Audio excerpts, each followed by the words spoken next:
All right. Welcome everyone. This is Cesar Torbanco from the Global Chamber headquarters, and this is our Miami Meetup, which we've been organizing in a quarterly basis and trying to put our members in Miami on the spot and giving them some platform while we connect with opportunities in the region. Today we have three speakers. Two of them are together, and those are Jessica Wise and Polly Wise. We're going to be covering on the IP and immigration for in the U.S. specifically with some Miami inputs, but generally speaking on the U.S. for companies from abroad that are interested in coming to the country. So let's start with, I think, Jessica, you're the one who's going to start. I'm going to be putting your slides on, and then after your presentation, let's have a little bit of a Q&As, and then we move to Philip, who's going to be covering a little bit on the real estate. Okay, sounds good. Nice to meet everybody. I'm Jessica Weiss. We have two office locations. One is in our headquarters are Phoenix, Arizona, and we have a location in Boca Raton, Florida. So we do two areas, as you said, immigration law and intellectual property. Today's presentation is just to get you familiar with a little bit of some of the things going on in our fields, how they relate to people that are wanting to come to Miami to build their business and their operation. And we both have extensive experience, decades. I've been doing this 27 years, and Farley's been doing this over 40 years, right, Farley? Do I have that number right? 35 years. 35? Okay. So our firm's over 40 years. Okay, let's move to the first slide because we have, a certain amount of time here. Okay, so here we are. So we are a US-based law firm focused on immigration intellectual property, and we represent all different types of people. In my particular field with immigration law, I do three main areas. I work with sports professionals, athletes, coaches, medical professionals, helping them find ways to come to America. And it's very popular in the South Florida, Miami area for athletes to come here and train because of the weather. And I also work with entrepreneurs that are trying to build businesses. They have a dream, a vision. They want to build a business here or buy a business here. And I do lots of what's called E2 investor visa work. And I also do a third area. These are my focus areas is extraordinary ability. People that are the most talented, extraordinary people in the world want to come to this country. And there are ways for them to come here temporarily and to come here on a permanent basis. I do all these other areas of my field, but these are the main ones I focus on. I don't do a lot of asylum deportation removal, even though it's very popular right now, unfortunately, but that's definitely out there in my field. So I'm a great resource. So even if I can't help somebody, I'll talk to them briefly for free and I'll just forward them on to somebody else. So it's great for me to meet all of you because I'm a resource for everything they need. When they come here, foreigners, they need opportunities, they need connections, and I love connecting them with people. I don't know, Farley, there's anything you want to add? Yeah, I think that besides the immigration, we do patents and trademarks. Patent is an invention. It's an improvement over what exists. So like the cell phone would be considered a patent as well as the telephone was a patent, but patents don't go on forever. So today the rule is you get 20 years for filing. So whenever the 20 years is up, then the object goes into public domain. So that anyone can use, anyone can copy it, and there's maintenance fees even. So if you don't pay the maintenance fees, it can go in the public domain earlier. And it's a first to file is the United States system. And so you want to get that filing in early, you can file a provisional patent, which gets you 1 year of time to file a regular patent, but it gets you in as the first to file earlier. So there could be two filings of a provisional patent and then a regular utility or a design patent. And so we do flat fees and free consultations. So you tell us what your idea is, what you want to protect. We can tell you if it's patentable first, and then if it is, then we can you can see how quickly you want us to get the filing in order to start that process. And then also through our process, you can do what's called a PCT filing, which gives you 18 months to file in any foreign countries, but you're only protected in the countries that you file in, and for patent filing. And that way it gives you time to decide how your product's going to do and to see whether you want to file in foreign countries. My main area that I work on is the trademark filing, and that protects names nationwide. And again, we can also help with foreign filing as well, but mainly protect the name. And if for some companies like Coca-Cola, their name is the most valuable asset. So these are those, if you go here, Shark Tank and other things, what first thing they ask is what intellectual property you have. And that's what we help to protect it. If you don't protect it, then people can take it and there's no legal consequences for it. I just want to mention also that if you see the picture on the slide on the bottom right, that is me receiving an award from Global Chamber for immigration services, excellency in it. And it was a few years ago, but Global Chamber is an awesome group. And I don't know how long you've been in part of it, all the people that are listening, but we've loved being members of this group, and it's been a great resource for us. So, okay, we can go to the next slide, Caesar. Farley, you want to do this one? Sure. So we talk about a little bit about already with IP that it's the protection is nationwide. So for a trademark, if you have usage somewhere in the United States, you have protection just in your area of usage as long as it's not infringing some other trademark. Trademarks are protected as long as the name and product are different than what's out there. So if a name is so there can be the same name on multiple products as long as the products don't compete with each other and as long as the name is not famous. So if your name is famous, then you have considered to be very broad protection for other products that you don't expect to be in. So for example, you can't use Nike if you want to make refrigerators because they think that Nike is associated as a famous name. So you can't use that. But if you have a name of something that's not famous, you can use it for a different product. But the best names or more unusual names, made up words. And then I tell people you can always use descriptive words afterwards. If you call it Nike film or Kodak film, you still know it's film. But if you call it beautiful film, it's not really getting a name that can be protected so well. So the more descriptive terms, you can't protect Apple for apples, but you can protect apples for computers. So descriptive means descriptive for the actual product that you have. And so for patents, again, you have to have something that can be patentable, but you want to go and you want to protect these things because they are what gives the most value to both assets to your company. So just to mention in the slide as well, it says early mistakes can delay visas, limit growth, or risk ownership opportunities. I have people that come here and they just want to live here, period. They say, I want to come to Florida. I need to find a way. So we usually wind up doing the investor visa. They either create a business here or they buy an existing one. But they plan, they strategize. So if they come here, let's say as a visitor, and then they say, okay, I want to buy a business. Immigration's getting tougher now. They want you to come here with the correct intent. So you really need to come in as a business visitor, not a visitor for pleasure, as a business visitor. You have to say when you're entering, I'm coming to develop a business, look at businesses, and then you start planning your path to stay here. So where immigration IP decisions intertwine is sometimes my clients will either create a business from scratch or even buy one. And they'll say, okay, I've got a great name for the business, so I need to protect it. Or we're developing a product and we need a patent. And that also looks really good for their case. Or if they're so extraordinary and they are, really reach the top of their field in some industries, if they have lots of patents, that looks very professional, very impressive for their fields. Okay, next slide. So this one, I guess I'll take. So I know Caesar was mentioning he's from Puerto Rico. So Florida's really happy that we have no state income tax. We do have federal tax. So Puerto Rico, I think, has no federal tax. So they're happy about that. We have beautiful weather except for, the last day or two and coming up this weekend. But we are very business friendly. I'm not a tax expert, but there are so many benefits to putting your business here tax wise. And also, our location is perfect. People come here from Latin America, Europe, all over. Half of my clients are Canadians. I work with a lot of Canadians. They love Florida. Florida is like one of their favorite places to come to. Oh, they're not seeing the slides, Caesar. I see someone saying that. So I'm just talking and they don't see the slides for some reason. Okay. Okay. Can So you see it now? I see the slides. I see it. Okay. yeah, you're good. Okay. Okay. Yeah. So Yeah, probably the person, sorry, the person who's not seeing, just play with the gallery view on Zoom and see if you can come with the slides. Thanks, Jessica.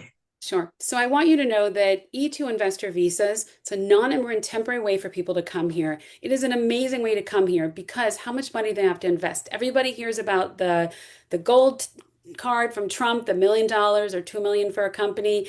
They hear about the EB-5. It's $1,050,000 to start your own business, try for a green card, or $800,000 if you want a green card to put your business in an area of high unemployment determined by the state. So, but the E2, the non-immigrant temporary way to come here is $150,000. It's so small compared to all the other stuff out there. So this is doable. People will draw from their house a line of credit. They will get gifted it from a relative. And this is an opportunity for them to come here. If we have an E2 treaty with their country, which we have with many countries, but not all, then they come here. They can build their business or create one. They need two full-time employees working at least 35 hours per week. And they get started. There has to be a need for them to be here. So, for example, someone was all excited, they're going to buy a gym. It's a 24-hour gym. You can go in anytime you want. And I said, well, what are you going to do here? What's the purpose of you coming here? Well, I don't really have to do anything. Well, they don't like that. For E2, you have to be here to be actively running your business, but you don't have to be in it 9 to 5. So then you go back and forth as much as needed.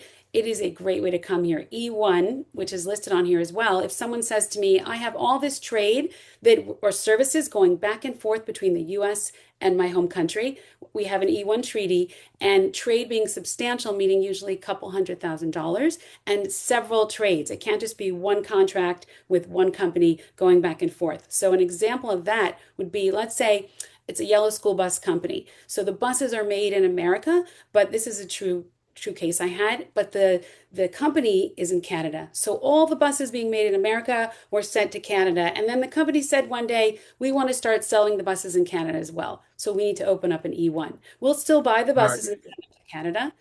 What? I mean, bus is sold in America as well. Yeah, the buses are being sold in America. Buses will be sold in Canada. They're being made in America. So that's the trade. So between the two countries. But if they stop making the buses in America, then that's a problem because we have to have some kind of trade. So that's that. Let's see. So growing tech, startups, and venture capital. Yep, this is perfect for it. E2s are wonderful for it. By the way, the gold card just yesterday, I don't know if anyone saw in the news, but Nicki Minaj, she got the gold card. It actually was issued. People are saying, is it really being issued? So she's all excited that she got one. So we don't know exactly how that's all going to play out because Trump was the one who implemented that, but it did happen. So the EB5 world's a little bit nervous because Trump said if these gold cards go well, then he's going to get rid of probably the EB5 world. So we'll see. We don't know where all that's going to play out for sure. But we do know one thing that entrepreneurs fuel this economy. Doing an E2, coming here, bringing your capital, creating jobs. I've been doing this 27 years. There's never been a shortage of cases. People love the E2s. And it's a top destination, yeah, for treaty investors. They love Florida. Anything, Farley, you want to add on this, or we go to the next slide? Okay, go to the next slide. Okay. Oh, another one for me. Okay, so immigration strategies for founders. Immigration is tied to company structure and ownership. There are a lot of ways to do this. So you could be an American here. You could have, say, I want to bring over this foreigner. They're going to own 50% of the business, and they can get an E2, and I'll still own my 50%. You can do that. Americans can share ownership with a foreigner for the E2, but the foreigner must own at least 50%. We talk about strategy. We have to think about who is going to be the better investor. So sometimes the wife will come here and say to me, you know what, my husband wants to work for anyone in the United States. So why don't I be the investor and then the spouse can work for anybody? The E2 dependent spouse can work for anyone. So they love that. So we have to strategize who's going to be the better investor. Planning early is very helpful. People call me up and they say, we want to come to America. We've got kids that need to go to school. Kids technically are not supposed to go to school if they're visiting. They're supposed to be on the proper status. So we strategize. I get calls right now because we're February almost. So I get calls right now saying we want our kids in the school year for September. So I tell them if you do, then you need to get that E2 started now because it can take several months to process that E2. But we also go through all the categories. It's like A through Z. There's lots of different categories for someone to come here. So there's different visa options that support different stages of development, different interests that you have. It's all about strategizing. So we offer a free brief consult. We talk to them 10 minutes or so, give them a little direction, and then sometimes they come back to me in a few weeks, and sometimes they come back to me in a year. Sometimes they come back 10 years and they're like, remember we spoke 10 years ago? I'm like, not really. Like, what did we talk about? And then they come back 10 years later and they say, I need your help now. So those are kind of neat that they remember you from years ago. But okay, next slide. So I'm doing a couple of these immigration slides and then we'll get back to Farley. So the next one is common visa options. So O&A, as I mentioned, extraordinary ability. People can come here, talented artists, people, business professionals, athletes, any area that you're considered top. And if you're not sure you're top, I've had clients come back when their case is approved and they're like, wow, I didn't know I was really extraordinary. But there's set criteria. They have to meet 3 of the 9 criteria. And we do a lot of these. The H-1Bs, as you probably heard in the news, it's pretty chaotic. So Trump put on a $100,000 filing fee if you're out of the country and you're trying for an H-1B. If you're in the country and you want to do a change of status, you don't have the $100,000 fee. So all those students that were like, what am I going to do? How am I going to get hired? I'm just an entry-level position. They don't have that $100,000 fee. But what he did do was he changed it's a lottery to see if you can get the H-1B. Every year there's a lottery. So he changed the standard. So you're going to get more points and get a better shot, more times you'll get into the lottery if your job is paying more and if there's a higher degree required. So it's really about strategizing so you have a better shot at getting the lottery. The L1A and L1Bs, these are all temporary ways to come here, is when someone says, I have a company abroad, we do not have an E2 treaty or an E1 treaty, I need a way to come here. So these are people from mainland China, Vietnam, different countries. We do not have this E treaty. So if they have a company abroad and they want to come here and open up a branch, that's what we do. We do L1A, managers and executives coming over here. L1B is with someone with specialized knowledge and skill coming here. So we do those E1, E2. We mentioned a little bit.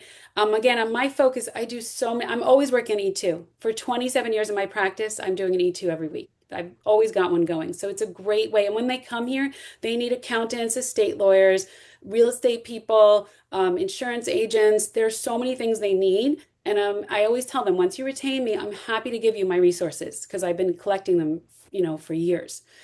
Okay, next slide. Another one for me. Don't worry, we'll get to you, Farley. Miami works well for immigration planning.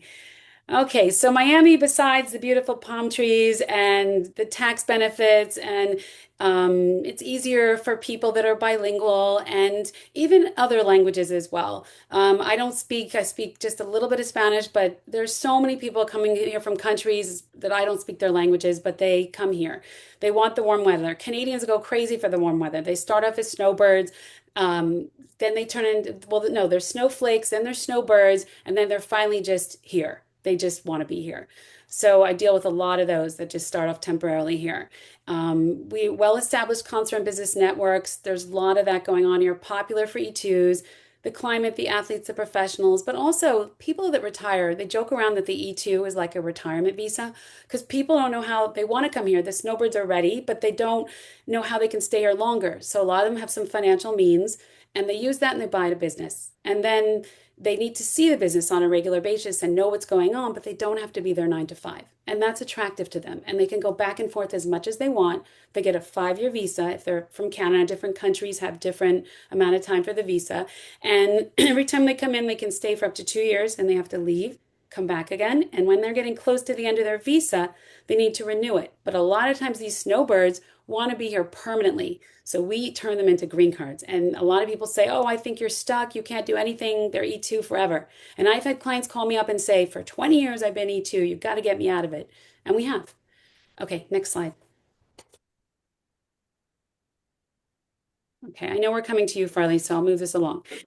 So temporary visas to green cards, we mentioned there are ways to do that. I strategize with them from the very beginning of a case to, when we're going for the green card. We talk about the whole process. And the gold card is going to be interesting to see what happens. If it really becomes popular, the EB5s are going to get hurt by it. And EB5 is quite an industry. There are a lot of lawyers, their only focus is EB5s. For me, I do all different areas. Next slide. Okay, back to you, This is Farley. for me. Yeah. Although immigration's in there, I see it. It says immigration filings. Yeah, that's right. Can, So one of the can I key ask a things. question? Yeah, go ahead. I'm sorry. Hi, I'm Kimberly. Hi. I'm from Salvo Global, and I provide nearshore staffing. But what is the difference between like an E1 and an E2? I'm not Sure. a lawyer, so I don't Yeah, understand that. for I'm sure. sorry. Okay, so E1, first we have to have a treaty with their country. E1, E2, some countries we only have E1, some countries we have E2, some we have both. And some of these treaties started in like the early 1800s, so it's very interesting. So basically what it is if they say they have trade going back and forth between the US or going one way US, going the other way their foreign country, it can be products going back and forth the border, or it can be Okay. services like tech people and stuff and their services. And if it's substantial, meaning several $100,000 usually, and it's it's several trades or services. It can't just be one. Then we start saying, oh, this might be an E1. If they say they have no trade going back and forth between the US and their country, then we say, well, do you have any money to invest? Maybe 100, 150,000 or so. And they say, I do. Great. You have an opportunity. You can look for businesses. So I connect them with business brokers. I know business brokers all over the United States. They can pick a state. I'll connect them with a business broker and they start showing them businesses. And then we talk about purchasing it. You can do it as a contingency basis possibly before you get your E2, or you buy it, close, and then we file the E2 case. So the business has to have 2 full-time employees. The money needs to be invested, or there's a contingency situation that they invested after they get the E2. Must come from a legal source, and we have to trace it. It's like a whole investigation and make sure taxes were paid. It's from a legal source. Right. And then that's the E2. It's the Oh, investor okay. way Thank you. versus the trade way. Yeah, Thank you. sure. Okay, so on the trademarks, one of the things you have to know with trademarks, unlike patents, trademarks, you can continuously renew the mark. And so the mark is perpetual. The mark's 100 years old. And so if you get it registered between the 5th and 6th year, you can renew it between the 9th and 10th year and every 10 years thereafter. Part of the system is that if someone abandons it, then if it goes in the public domain, so if you're not renewing it, it goes abandoned. So the trademark can be continuously renewed. The patent goes in the public domain 20 years after filing, so there's an incentive to try to get it issued as quickly as possible. You can actually even pay a significant extra money and get it answered within a year. Usually a lot of times it takes a year and a half before you even hear back from the patent office, and still then you still have time before you get it approved. And patents get published after 18 months, so people see what people file at the 18-month period. So, but if you have improvements on the patent, then you can continuously file for the improvements. So you only have protection on those improvements past that 18 years for the new patents that you're filing later on, not for the existing patent that you filed originally. But that's a way of keeping on filing going to try to have some protection on products, because products generally always improve over time. So you can keep filing on the improvements and get protection that way as well. And again, these are your most important assets, and you want to try to get into the system as soon as possible. We do flat fees and free consultations, generally $1,400 for a one-class trademark filing. The trademarks have 45 different classes. So for example, all clothing is in the same class. We have to list the specific clothing, but like I mentioned, refrigerators is a different class. Many different products are all different types of classes. There are service classes. So if you have like a restaurant that's a service business, you can bet that's a service class. And so like if someone's a musician, they perform entertainment services, that's a service class. And they also want to sell clothing, that's a clothing class. That'd be 2 different classes. And so our fee, as I gave you, is for one class, and then it'd be much more for each additional class filing. And again, there's up to 45 different classes. And for patents, we also have flat fees, but it depends on the complexity of the patent. And then the patents, you also need drawing fees, and you need and of course there's filing fees. So you have to draw up and do a whole explanation of the patent, and so that a person knowledgeable in the field can read the patent and understand how to build a product. So that's how you have to write up. And for patents, you have to be a patent, pass a patent bar. You could be a patent agent, you could file patents even without a legal license, but you have to pass a bar in order to file patents. You can go to the next slide. So, the trademarks protect not just the names; you can protect logos as well, and that can be, so the name can be protected with a logo by the logo by itself, and the name by itself. I tell people, if you're using the name with a logo, you should always protect the name with a logo. And if you're using the logo separately, you should file for the logo separately. If you're using the name separately, which most people do, you should file for the name separately. Those are all separate applications. And so it's important to and also the more common the name, the more likely you're gonna have a problem. The more unusual the name, the more likely you don't have a problem. I tell people, check Google, check domain names. Make sure something similar is not out there. Again, it says if it's not famous, you're only looking for a similar name and a similar business. If it's a similar name and a different business, it'll be okay, but you are limited on your growth. So if you think your company is going to become really huge, the more unusual the name that nothing is out there, the better off you are. And the better chances it'll go smoother through the trademark office and get approved. Because the biggest problem of a mark getting rejected is if they think it's likely to be confused with another mark. And for patents, for a lot of the companies, their biggest asset is their patents. And IBM, I think, has had the most patent filings, and they just try to keep filing patents and protect your thing because for some ideas you have, that's if you don't patent it, you don't have anything. Our firm got what Farmer's Almanac called one of the top 20 patents of all time. We got approved, which was a ad on the bottom of a golf hole. I don't think it's one of the greatest patents of all time, but they thought it was clever because someone came up with an idea that you put ads in the bottom of a golf hole. I guess they didn't think people really believed in gimmies. They felt you have to get the ball in the hole eventually. And then they go and they see an advertisement. We got that patent for the client. And our Farmer's Almanac, I thought, was one of the greatest patents they ever saw. And for copyrights, it says, so copyright is a song, artist, drawings, things of books. These are all things you can copyright. You're always best to copyright something before it's published, but you have a little time, 3 months after publication, but it's best to do it when you finish the work, never before, because you make changes afterwards and you have to copyright again. It's best to register the copyright with the Copyright Office, and there's a online form you can do, and that gives you the best protection. You can get what's called statutory damages, and attorney's fees if you have issued registered copyright before infringement. If you don't have the copyright before infringement, then you can only get actual damages, which sometimes very hard to prove. So it's much easier to get a law firm to take a case when you have the copyright registered and before any infringement happens, and that helps protect you the best way you can do that. And ownership structures. Some people want to know whether they put in their own name or put in the company's name.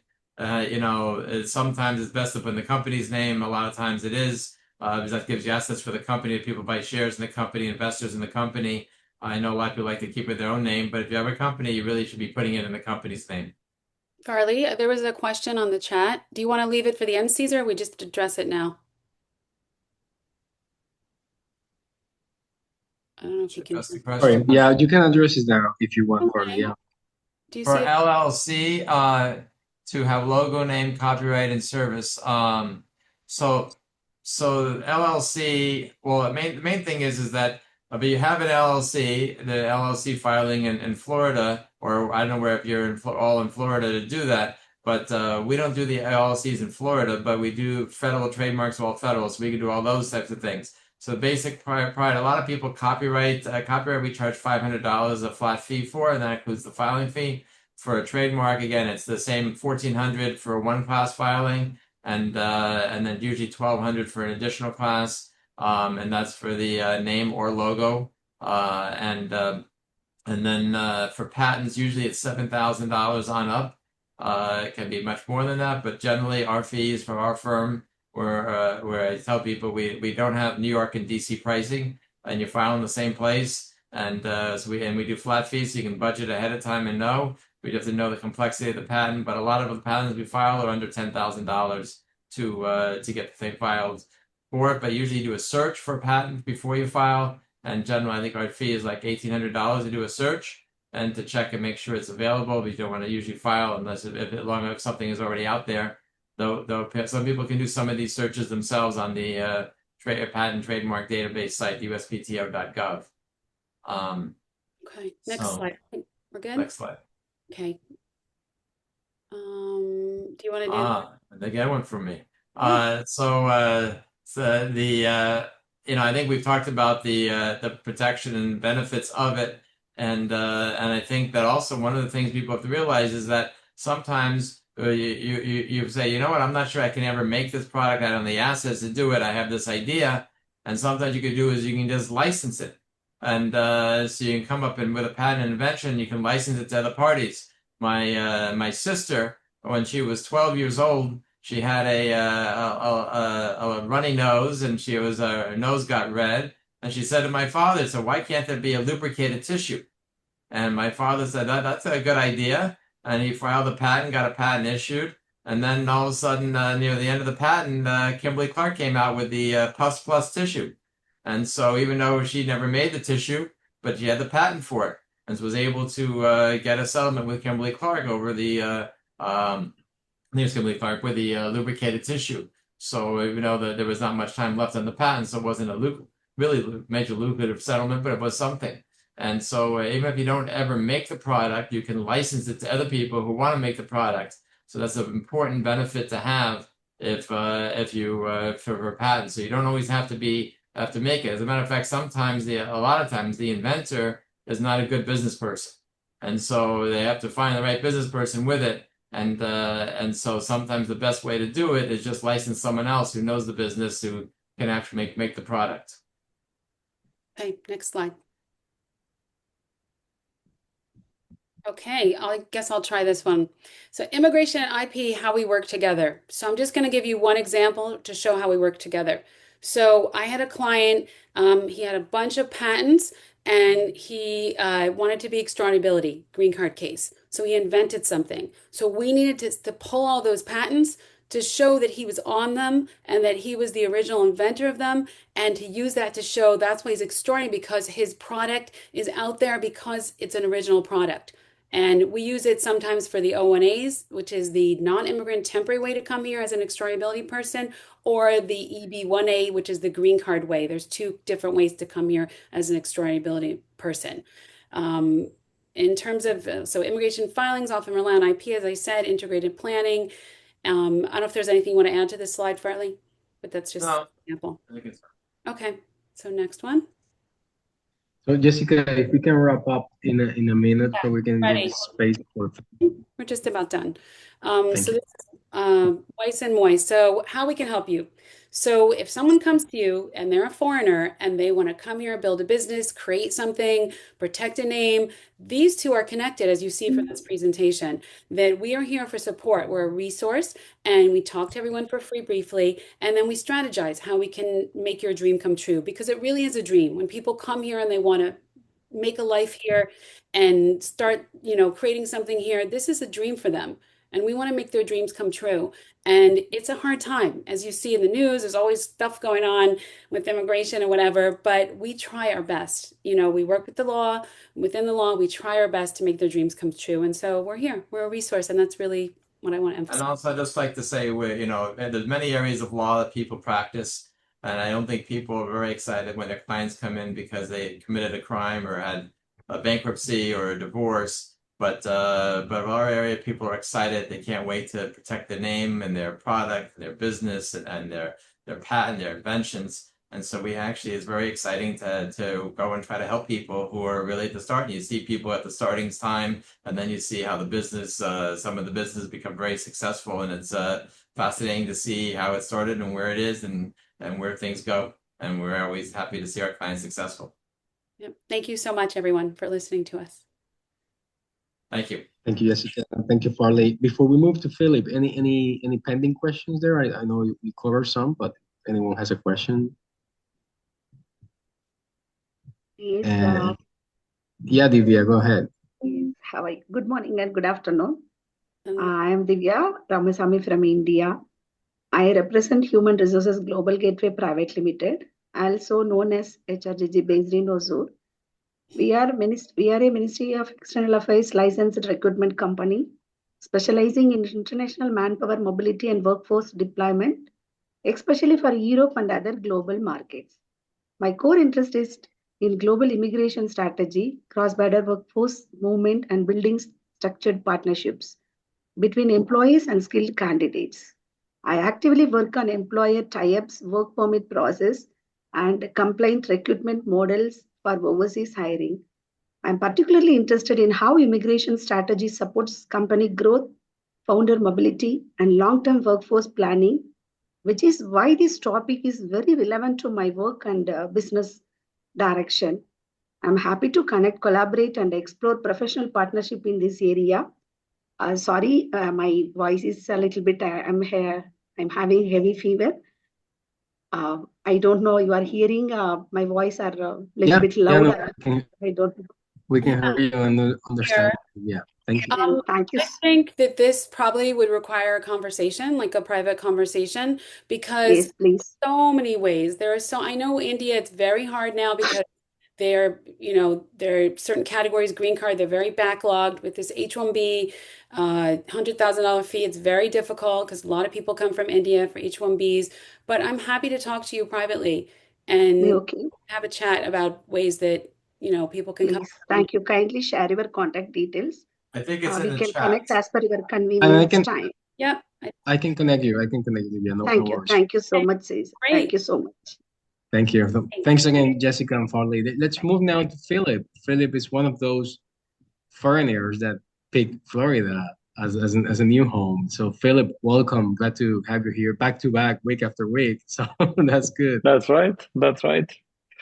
Okay, so thank you again for the opportunity. I just joined the Global Chamber a few months ago. I'm getting to know a lot of different people, which is great. So I've been really enjoying it. I will tell you a little bit about me, and then I will talk about Dubai a little more.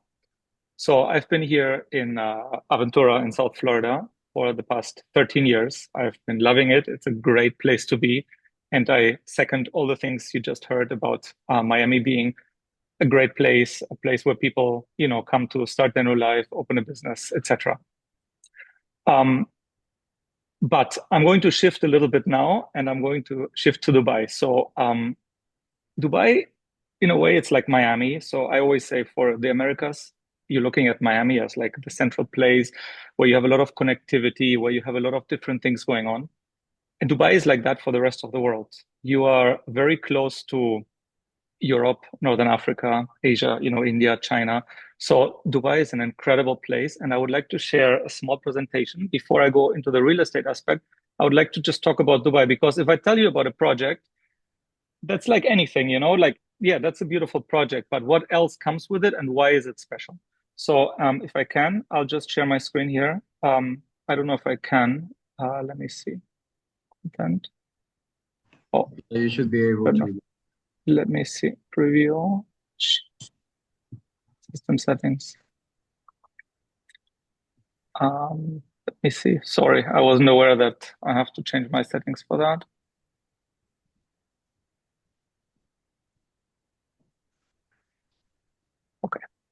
Okay, I'm not going to share my screen right now.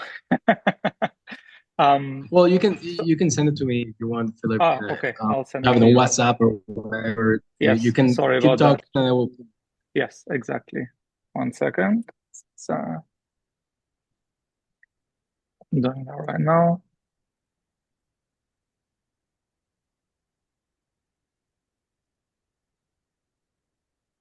Okay, I send it to you.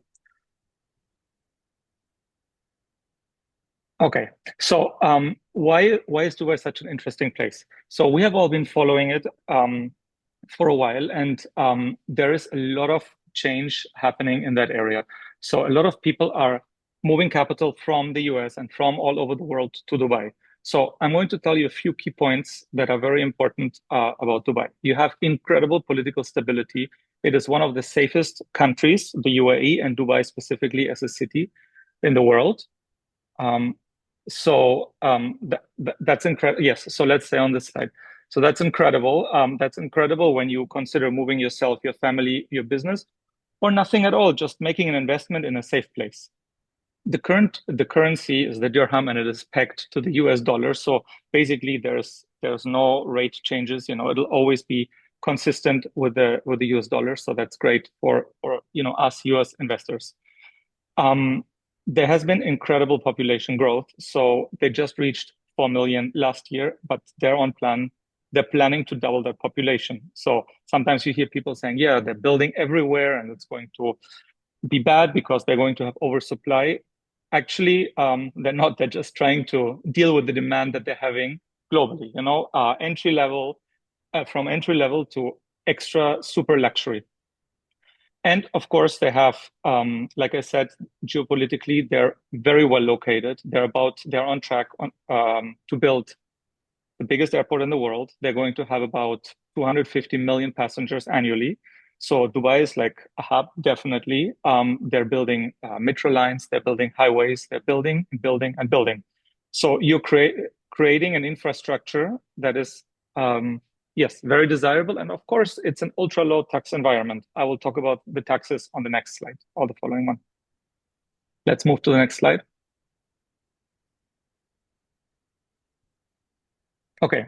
So when you look at the luxury that you see there, and for us, that are used to Miami, I don't know, Brickell, Ventura Mall, Boca Raton, all those, of course, West Palm Beach, all those things, I would say it's a step above that. Not everywhere, of course, but you can definitely see that.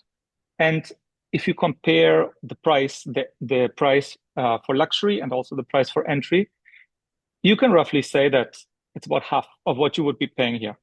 So it's really, it has been developing for the past 50 years. Dubai just started like roughly 50 years ago, but they have consistently improving. And now they're at a point where the world is taking notice. And they're still at a point where it's quite cheap. I mean, it's not cheap, but if you look at it with eyes from Miami, you would say it's quite economical. You also have higher rental yields than you can currently expect here. So, and of course, the holding costs are lower too. So you don't have property tax and you have a lower maintenance costs, roughly 50 cents per square foot. Where here we're talking $1.50, $2. We've all seen it and experienced it. So the entry level is much lower, even for luxury, and the holding cost is much lower as well. So let's go to the next slide. So I talked about it briefly, and of course, you don't have property tax, you don't have capital gains tax, and you don't have income tax. Being an American, you always have to declare, of course, what you do here, but that is a conversation for, a tax person, not for me. I am just here to point out the advantages of being there, taking advantage of what they're offering you there. Let's move to the next slide. So one of the other advantages that you get by investing in Dubai, it's not just the real estate that is appreciating. They've had approximately 10% appreciation last year, the year before that, and the year before that. So the appreciation is quite high. The additional benefits of investing there is also the residency. So I'm not taking care of that personally, but I'm able to connect you with the people that deal with that. So when you make an investment of about $545,000, you have access to that. It's basically a green card. It's called the Golden Visa, and it is renewable. It is good for 10 years, and it will be good for another 10 years if you don't sell your real estate. So you keep it, as long as you keep the real estate, you will have residency there. That's for you, your spouse, your children, a cook, driver, whatever you have, they can come on a Golden Visa. And that will also let you move your business there if you want to. Those things can all be done with that initial investment of a property investment. Let us move to the next slide. So here, right now, we're focusing on pre-construction real estate. There are a few advantages to that. First of all, you get in at an even lower pricing. You have to probably put down 20% down payment.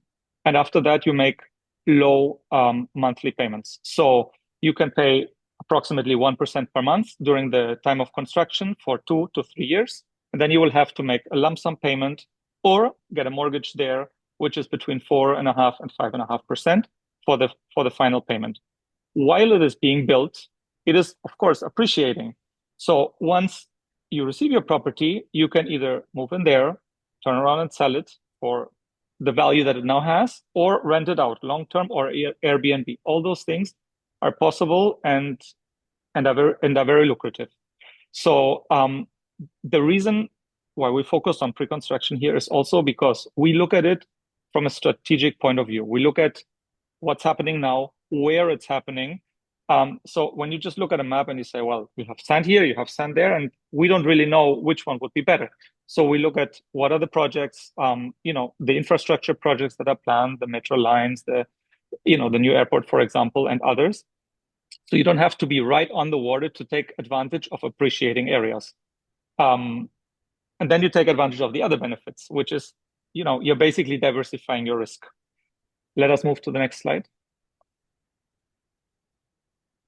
So I just want to give you 2 examples without going into all the numbers right now for the kind of projects that they're building there. So I don't know if you've heard about Mercedes-Benz places that they're building in Miami right now. They're building one, it's a condominium branded by Mercedes-Benz. They already built one in Dubai, and it was so successful that they decided to build a new one a Mercedes-Benz city. So they have those 14 towers there, where the studio apartments start at roughly $380,000. So that's just an idea to have an idea for the price. And I'm not saying it's cheap, but a comparable apartment here would be quite more expensive. And they're building a whole master planned community, all backed by the branding of Mercedes-Benz. So this is, in the higher luxury segment.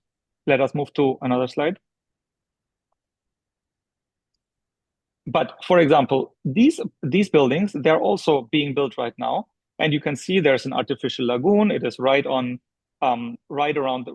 the buildings. And you can see that the one bedrooms are even cheaper than the studios in Mercedes-Benz City. And it gives you an idea for the price that if it's not a branded luxury apartment, which of course adds to the pricing, it is not super expensive. So basically what I want to say is that while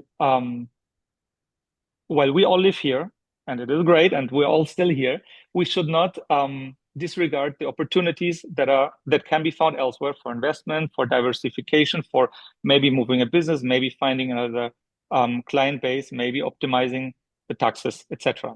So that is what we do here. We work with developers directly, and we promote what they're building right now. So we have access to the new inventory from the 7 to 8 of the most known developers there. We have access to the launches, and we have access to their pricing. So being here, being closer to everyone else, we are able to bridge that distance, because sometimes people feel worried, it's too far. They don't know who to talk to. They don't know, what's serious, what's shady. So we filter through that, and we provide these kind of answers. And with that, we will move to the last slide, where my contact information is, and I'm happy to answer any questions.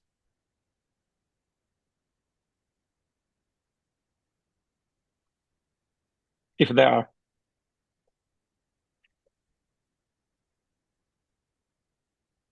There for Philip.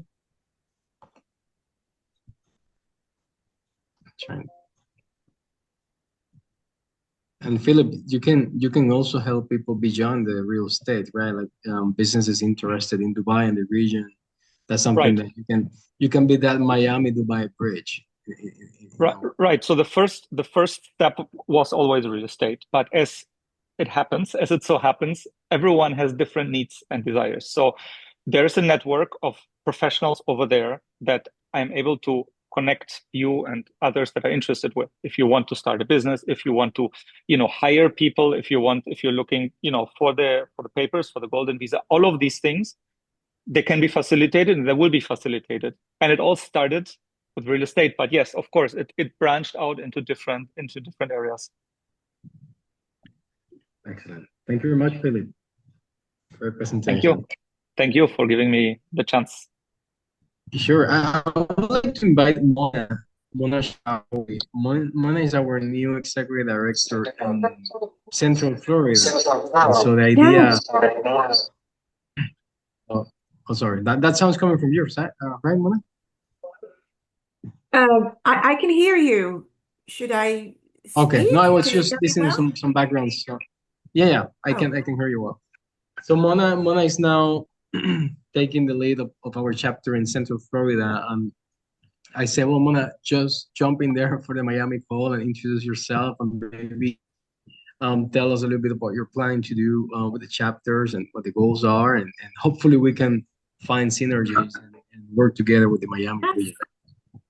Yes. Thank you so much, Caesar, for inviting me, and thank you so much for that informative presentation. I will reach out to you, Mr. Wise. I have been involved with the Global Chamber for quite some time, I guess a little bit over a year as an advisor, and I was enjoying everything I see, made some wonderful connections, but now I said, okay, you know what? They need somebody like me for our region to grow it and put it in order. So I started my role just recently, and I'm hoping that we can connect and work together, because Florida obviously is our state, and the warmth connects us all, although it's not warm today here. And looking forward to creating an international hub in Orlando or Central Florida per se, because we are so diverse. There's so much diversity, so much multinationalism, so much talent, languages, similar to Miami, but in a different aspect. We want to utilize that to create an ecosystem for international business in our area. Miami, I've been there several times. Orlando is catching up, but not at the rate of Miami. We want to catch up to you guys. So hopefully we can learn from your experience so far, since your chapter has been established for a while, and we can work together. We have a few members so far, but we are planning to grow it and working on a VIP networking private event coming up soon where we hope that you can attend. My background, real quick, I've been living in Orlando for 35 years, originally from Morocco, graduate of international relations, and I ran a few businesses the last 23 years, real estate focusing on international clients for nationals and also corporate portfolios. These are my niche per se in the real estate business. Alongside that, the last after COVID, I was in Turkey for about 3 months, did very well, came back with tons of contracts, and I said, I am set, I am going to retire, and then COVID came. None of those contracts obviously materialized. I said, well, this is not good. You know what? I'm going to step back and create a cause, create a nonprofit to serve women, especially women here. And I came to realize that everything I do in my nonprofit and real estate are really parallel to what Global Chamber is doing. And I want to bring that experience into Global Chamber and also expand our reach. I am certified as a cross-cultural negotiator, communicator, and also leading diverse team. Been doing that for quite long time. And I speak about 7 languages, so I'm quite versed in the international arena. And I'm happy to collaborate and work with everyone in here. Thank you. Thank you very much, Mana. I look forward to working with you. So we don't have time to go really around the room, but I will just mention, if you want to connect with anyone in particular here today, feel free to reach out. And Jessica, I already connected you to Mona, and we'll do Divya and as well another member that left. So if anyone again wants to connect or have any particular need, feel free to reach out. The intention with Miami is to find someone like Mona in Miami and to really have the group together more often and having in-person events. And so if anyone like with that background comes to mind, feel free to always to refer that person to us, and happy to follow up and make sure things work out. It would be great to have a really strong Miami chapter, and that's the reason why I'm keeping this event going on and really hopefully get the chapter open and running with that leader. So thanks again, everyone. I'm leaving a little bit before the time because I have another meeting, but thanks again, Jessica. Thanks, Rolly and Philip, for your time today. It's really a pleasure to give you the floor. And well, we're planning to do another one in March, and you'll be all invited, and hopefully we can see new members coming as well. Have a good rest of your day. Thanks. Thanks. Bye, everybody. Bye.